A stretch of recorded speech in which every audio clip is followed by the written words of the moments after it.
Phrasal verbs. Let's reflect upon those that we previously spoke about. If you recall, get on. What does get on mean? You're probably wondering to yourselves. Well, get on can mean to have a good relationship with someone. So, for example, do you have a good relationship with your siblings or your parents or your friends? And then we have get by, which simply means to survive. We're all trying to survive, aren't we, people? Especially during these difficult times. Survival of the fittest, as they say, yes.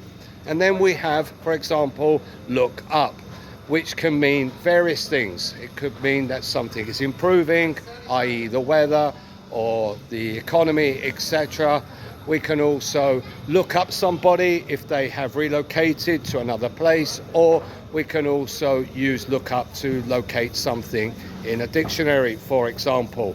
And then we also have look into, which means to investigate. If there's been a crime in your neighborhood, you might want to discover what has happened. Therefore, you can also look into something. And then look forward to, which means you're excited. I was excited a couple of weeks ago because my mother was coming to Brazil, and therefore I wanted to see her again. Super excited to see her again. So we look forward to something. And then we have makeup.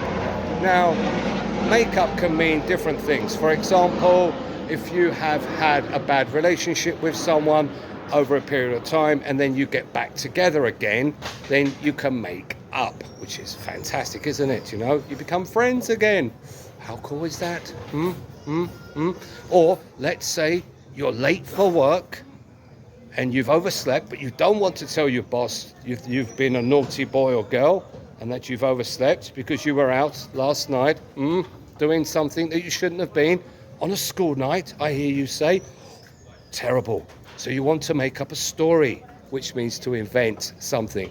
Now, very quickly, these videos are shot live without any editing. I don't want to edit the videos, not because I'm lazy, no, but I want them to be authentic.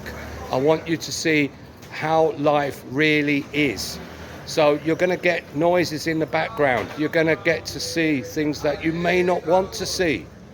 But that's life. This is how it is. So this is the whole point of the classes being shot on the streets, is that I introduce you to this magical, mad, mysterious place that is Sao Paulo. I'm currently at another local market. You're always catching me at local markets because I do love to buy fresh produce.